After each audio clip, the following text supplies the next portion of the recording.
केंद्रीय विद्यालय संगठन की ओर से बहुत महत्वपूर्ण जानकारी यह है कि 2025 की जो vacancy PRT, TGT, PGT, special educator के जो विशेष पद और भी हैं, उनको लेकर के जो वैकेंसी निकाली जानी है वो अपने अंतिम चरण में है। 1 से 2 महीने के अंदर अंदर, या हो सकता है उससे भी पहले आपको ये वैकेंसी देखने को मिले। पुख्ता खबर है, पक्की खबर है, स्रोत के साथ है। सारी जानकारी आप लोगों को इस वीडियो में उपलब्ध कराऊंगा।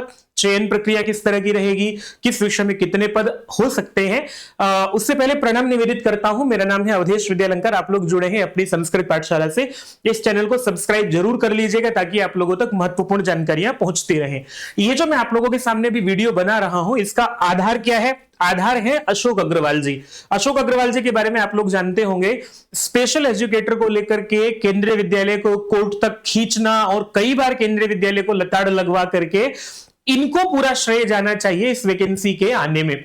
हालांकि बहुत सारे कोचिंग इंस्टीट्यूट्स जो हैं वो अपना लंबे समय पर कि हमारी बात हो गई है, फाइल चल दी है, फाइल उठ गई है, फाइल बैठ गई है ना, साइन हो गए हैं, ये हो गया है, वो हो गया है, अप्रैल में नोटिफिकेशन आ रहा था, ये सब आप लोगों ने लंबे समय से सुना ही होगा। लेकिन फिलहाल बात यह है विद्यार्थियों कि अब अशोक अग्रवाल जी, जो कि जिन्होंने कोर्ट में केवीएस को खींचा था इसके लिए, उनका कहना यह है कि I have come to know that KVS has already sent requisition to CBSE of all vacant teaching and non-teaching posts, including special educator post for advertisement। तो ये 2 घंटे पहले अब से ट्वीट किया गया है इनके द्वारा, और इस पर इन्होंने लिखा भी है कि भाई इनको जानकारी है, तो क्योंकि केंद्रीय विद्यालय को इन्होंने कोर्ट में खींचा था तो इनके पास प्रामाणिक जानकारी है, तथ्यों के साथ इनके पास जानकारी है, तो इसका ये आधार ही है। अब ये मान करके चलिए आप लोगों को, जब सीबीएसई के पास एडवर्टीजमेंट चला गया है तो अब सीबीएसई को केवल एडवर्टीजमेंट आवेदन जो है वो केवल निकालने हैं, फॉर्म भरवाने हैं और वैकेंसी निकालनी है केवल। बाकी सारी प्रक्रिया इनकी ओर से किस विषय में कितने पद है, रिक्विजिशन भेजा जा चुका है। तो इसमें बहुत ज्यादा लंबी चौड़ी प्रक्रिया नहीं है। चयन प्रक्रिया को लेकर के भी पहले मीटिंग्स वगैरह होकर के वो सब रिक्रूटमेंट रूल्स बना करके सब कुछ भेजा जा चुका है। अब सिर्फ सीबीएसई वैकेंसी निकालेगा। और मैं आप लोगों को एक बात और बता देता हूं, कितने पद होंगे, किस विषय में होंगे, आप लोग अपनी तैयारी कर पाए और अच्छे से मन से तैयारी कर पाए। पहली बात तो यह कि 3 चरणों में परीक्षा हो सकती है। मैंने पहले भी आप लोगों को वीडियोस करके पूरी जानकारी दी है। आप हमारी इसी चैनल पर जाकर के होम चैनल पर एक केवीएस की प्लेलिस्ट देखेंगे। केवीएस न्यू वैकेंसी 2025 की प्लेलिस्ट में आपको किस विषय में कितने पद हैं ये भी हमने जानकारी दी है। 3 चरणों में परीक्षा होगी तो कैसे होगी, इसके लिए क्या जानकारियां हैं, एलिजिबिलिटी, एग्जाम पैटर्न, ये सब आप लोगों के सामने हमने वीडियोस पहले से की हुई हैं। आप लोग ये वीडियोस भी देख लीजिएगा। दोबारा से फिर आप लोगों के लिए वीडियो कर देंगे ताकि आप लोग eligibility, subject combination, exam pattern देख पाए। फिलहाल मैं ये बात कर लेता हूं कि किस विषय में कितने पद हैं। स्पेशल एजुकेटर के पद अलग हैं, उनके लिए वीडियो आप देख लीजिएगा। लेकिन अगर आप लोग देखोगे, ये केवीएस की रिपोर्ट है। आप बजाय किसी इधर उधर घूमते हुए पोस्ट के आधार पर देखने की बजाय आप देखिएगा, केवीएस रिपोर्ट करके सर्च कीजिएगा। केवीएस रिपोर्ट सर्च करेंगे तो ये केवीएस की वेबसाइट पर आप आ जाएंगे। 2023-24 की केवीएस की रिपोर्ट पब्लिश हुई है, जो कि 20 जनवरी 2025 को पब्लिश हुई थी। मैंने वीडियो करके भी आप लोगों को ये बताया था। तो इस रिपोर्ट में 2025 का जो डेटा है, 2025 में रिपोर्ट जारी हुई है और अप्रैल 2024 तक का ये डेटा है।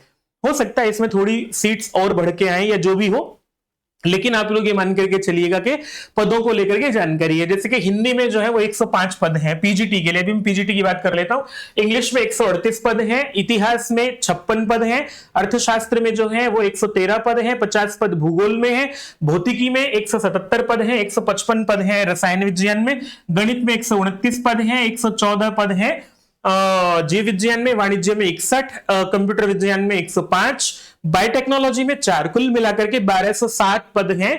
2024 तक, अप्रैल 2024 तक जो है वो 1207 पद पीजीटी के हैं।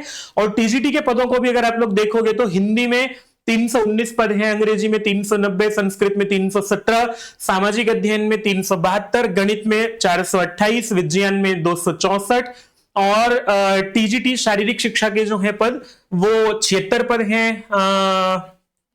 कला शिक्षा के भी जो है 45 पद हैं। कार्यानुभव के जो वर्क एक्सपीरियंस के 139 पद हैं। योग शिक्षक के 13 पद हैं और लाइब्रेरियन के जो है 52 पद हैं। 2415 पद कुल मिलाकर के ये है। और जो पीआरटी के हैं वो 1103 पद एक हैं और म्यूजिक के भी पीआरटी में 79 पद हैं। तो इस तरह से कुल मिलाकर के आपके पास ये तो शिक्षण के पद हैं। स्पेशल एजुकेटर के जो है वो पद अलग हैं। इसके अतिरिक्त और भी जो नॉन टीचिंग के पद हैं वो भी अलग होंगे। तो 7-8 हजार के आसपास, ये 6-7 हजार के आसपास ये आंकड़ा जो है वो रहेगा। हालांकि केवीएस ने 2024 तक कुल 6,653 पदों की सूची जारी की थी, जिनमें से कि सब मिला करके ये पद हैं। तो इसमें स्पेशल एजुकेटर के और पद जुड़ते हैं। तो देखो कितने पदों पर वैकेंसी निकलती है तो ऑफिशियल नोटिफिकेशन से पता लगेगा। फिलहाल आप लोग ये तैयारी कीजिएगा कि 3 चरणों में परीक्षा होगी। इसको लेकर के आप 90% ये जानकारी है कि हाँ 3 चरणों में परीक्षा होगी। अभी से आप लोग केवीएस की अपनी तैयारी करना शुरू कर दीजिएगा। अब कोई संशय नहीं रहा है। अभी तक की जो जानकारी आप लोगों के पास पहुंच रही थी, फाइल चल दी है, उठ गई है, बैठ गई है, ये सबकी अपनी अपनी बैचेस को लेकर के या अपनी प्रचार करने को लेकर के जानकारियां रही होंगी। अभी की जानकारी ये है कि अब हाँ अंतिम चरण में वैकेंसी है, जल्दी आपको नोटिफिकेशन देखने को मिलेगा। कोई भी प्रश्न है वो कमेंट बॉक्स में जरूर छोड़ दीजिएगा। अब तक ऐसी महत्वपूर्ण जानकारियां हम लेकर के आते रहेंगे। चैनल को जरूर सब्सक्राइब कीजिएगा। नमस्ते।